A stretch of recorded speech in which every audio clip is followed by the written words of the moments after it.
Olá, sejam todos muito bem-vindos. É excelente ter a companhia de quem nos ouve para mais uma jornada de conhecimento. A nossa imersão de hoje, não é daquelas que a gente faz rapidinho, não. Uhum, com certeza não. O material que a gente tem em mãos hoje é denso, é fascinante e, honestamente, exige uma atenção bem cirúrgica da nossa parte. É verdade. Nós vamos lidar com uma reflexão religiosa e teológica muito bem elaborada, assinada por Cícero da Conceição Nunes.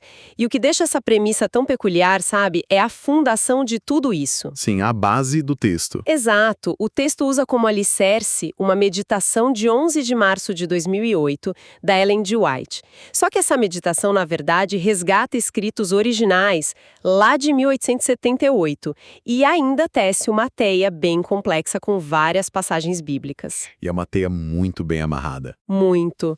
A nossa missão hoje é justamente extrair as perspectivas centrais desse material. A gente vai explorar o que ele diz sobre o potencial humano, né, a questão dos talentos, aquela interseção intrigante entre a graça divina e a lei, e também as visões escatológicas do autor. Certo? Vamos desvendar isso. Bom, antes da gente avançar, eu acho que vale um aviso fundamental para quem acompanha a nossa análise aqui. É super importante. Sim, porque a gente está lidando com um material que contém visões teológicas bem exclusivas, além de fazer críticas históricas, institucionais e religiosas fortíssimas. Fortíssimas mesmo. Então, o nosso papel aqui hoje não é tomar partido. A gente não está aqui para defender, atacar ou validar os pontos de vista apresentados no texto original, sejam eles sobre outras tradições ou sobre eventos do fim dos tempos. Exatamente, a gente está aqui como observador. Isso. O objetivo é dissecar a mente por trás do texto, atuar estritamente como guias imparciais, sabe? Relatar e compreender as ideias exatamente como elas foram formuladas, de forma analítica e calma. Essa postura é essencial, até para a gente poder apreciar a retórica envolvida. Porque a retórica do texto, cara, começa de um jeito brilhante. Ah, a história do instrumento. Sim, tem uma analogia belíssima e ao mesmo tempo super trágica para ilustrar essa questão do potencial humano. Imagina um jovem músico, né, que recebe um presente inestimável de um mestre muito renomado. Um violino Stradivarius autêntico. Uma obra de arte incalculável que pouquíssimas pessoas teriam acesso. Pois é, e o mestre avisa que vai fazer uma viagem longa e faz um único pedido. O instrumento tem que ser tocado. A madeira precisa vibrar, o som não pode se perder. Mas o jovem, ele é completamente engolido pelo medo. Medo de estragar o presente? Medo de arranhar aquele verniz centenário. Medo de desafinar, medo de passar vergonha numa apresentação pública. O que é muito fascinante aqui é a psicologia por trás dessa paralisação toda. Porque o medo, ele cria justificativas que parecem muito nobres, né? Totalmente. O cara convence a si mesmo de que ele está sendo zeloso. E aí, qual é a atitude dele? Ele pega aquele Stradivarius e tranca num cofre. Um cofre escuro, frio, úmido. Ele acha que a escuridão é a melhor proteção para o violino. E os anos passam. Os anos passam. Aí o mestre finalmente volta e pede para ouvir a música que deveria ter preenchido aquele ambiente todo. Só que a cena é desoladora.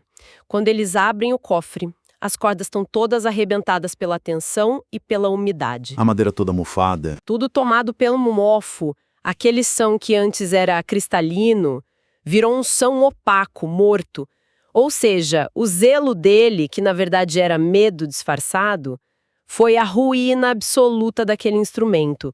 O instinto de proteção destruiu o propósito da arte. E bom, essa não é só uma história triste sobre um violino estragado. É uma ponte muito direta e magistral do autor para a famosa parábola dos talentos. Lá do Evangelho de Mateus, né? Isso, Mateus capítulo 25. Naquela narrativa bíblica, um dos servos vira para o senhor dele e diz basicamente: eu fiquei com medo e escondi o teu talento na terra. Exato. A imagem do violino apodrecendo no cofre ilustra com perfeição a tese central desse texto. A negligência não é só uma omissão inofensiva. Esconder um dom, nesse cenário teológico, é uma negação do próprio propósito e, segundo o argumento, uma negação do caráter de Jesus, que entregou tudo que tinha. Mas peraí, isso me levanta uma dúvida. A motivação para esconder esse talento seria só preguiça? Porque o caso do violino parece apontar para algo mais complexo que só não querer trabalhar. É muito mais complexo. A análise sugere que o ato de enterrar o talento muitas vezes nasce de uma falsa modéstia. Ah, entendi. É aquela crença de achar que a própria capacidade é pequena demais para fazer diferença. Ou então o terror de tentar e fracassar na frente dos outros.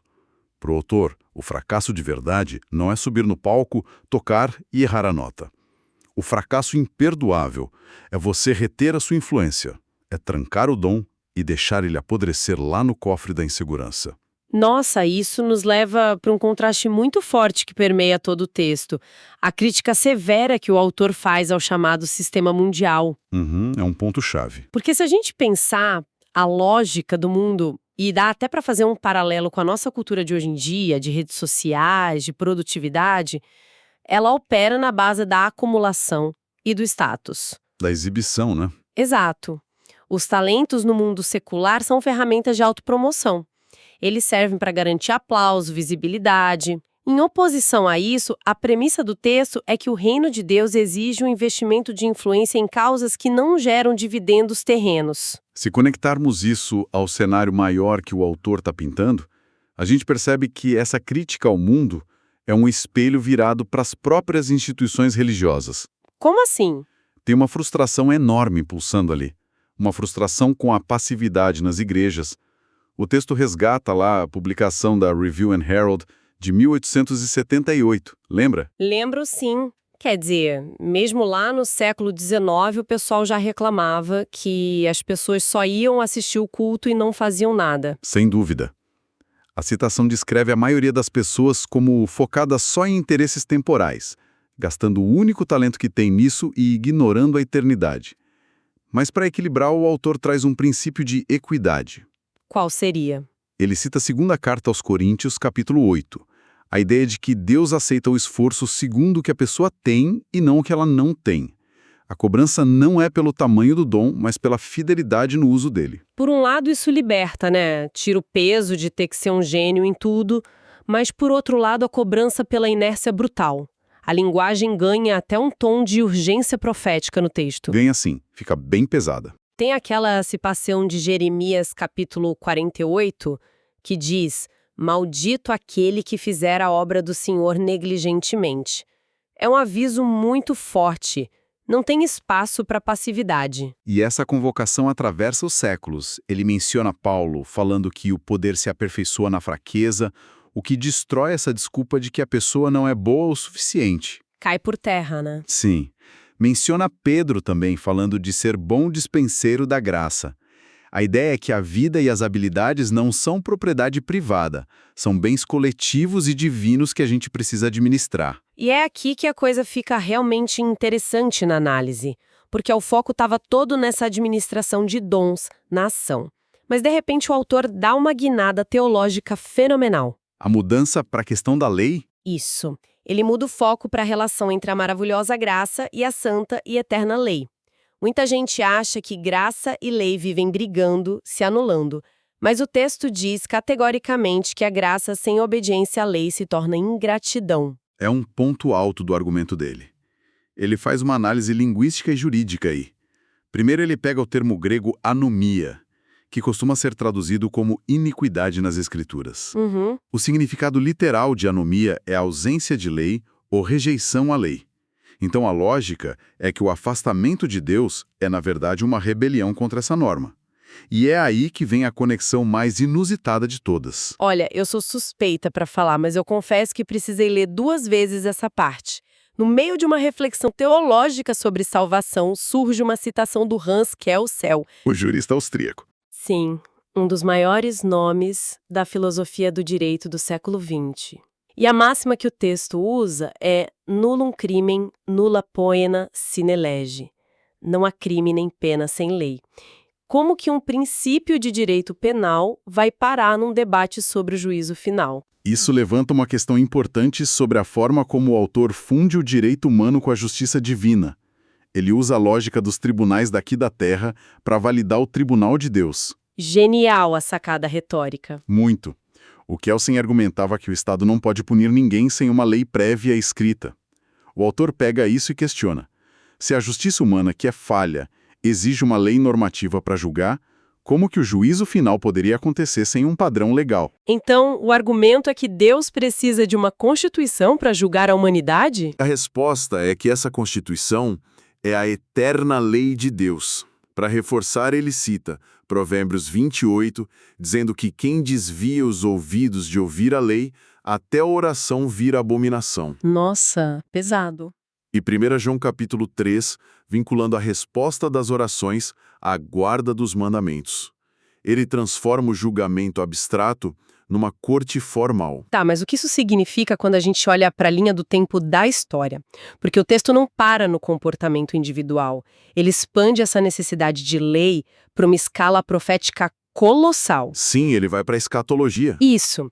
Ele nos leva lá para milênios atrás, para o livro de Daniel, capítulo 2, para quem não tem tanta familiaridade com os termos. Escatologia é o estudo dos eventos do fim dos tempos, o destino da humanidade. Perfeito. Na escatologia de Daniel, tem aquela visão famosa da estátua gigante. Cabeça de ouro, peito de prata, quadris de bronze e as pernas de ferro. O material foca muito nessas pernas de ferro. O que elas simbolizam nessa interpretação? Na linha adotada pelo texto, as pernas de ferro são inequivocamente Roma. E não só o Império Romano Militar da Antiguidade, mas estendendo também para a fase papal que veio depois. Ah, entendi. É aqui que o autor entra nas críticas históricas e institucionais. Ele diz que tradições humanas tentaram alterar a palavra divina ao longo dos séculos para adequar aos próprios interesses. A gente entra naquele terreno delicado que a gente avisou no começo. Isso. Reportando de forma neutra, o autor lista pontos bem exatos. Ele critica severamente a veneração de imagens e a intercessão de santos mortos. Usando Eclesiastes para isso, né? Exato, Eclesiastes capítulo 9, a doutrina de que os mortos não sabem coisa nenhuma. Então, na visão do texto, qualquer tentativa de veneração póstuma não tem fundamento. Tem também a questão do dia de descanso. Acho que esse é um dos pontos de maior tensão no material. É um dos pilares da crítica dele. O texto afirma que esse poder de ferro substituiu indevidamente o sábado bíblico, que está lá em Êxodo 20, pelo domingo. Uma instituição humana, então, na visão dele. Isso, instituído por tradição humana e sem autorização normativa de Deus. A tese é que esses dogmas humanos se colocaram acima daquela santa e eterna lei que a gente acabou de falar do Kelsen. E o desfecho dessa visão histórica não tem nenhuma esperança de reforma política para as instituições terrenas. A profecia lá de Daniel termina com a imagem da pedra cortada sem auxílio de mãos. A pedra que atinge os pés da estátua. Isso, ela se solta da montanha por intervenção sobrenatural e despedaça tudo, o ferro, o bronze, a prata. A interpretação do autor é que essa pedra é a volta de Cristo, que vai destruir esses sistemas corruptos que ele chama metaforicamente de Egito e Babilônia. E essa transição da pedra esmagando a estátua, ela amarra todas as pontas da nossa análise de hoje. A esperança nesse reino eterno é o que legitima todo aquele esforço pedido lá no começo. Lá na história do violino. Exato. Não é uma espera passiva. A iminência desse fim exige vigilância e fidelidade inabalável àquela norma jurídica divina.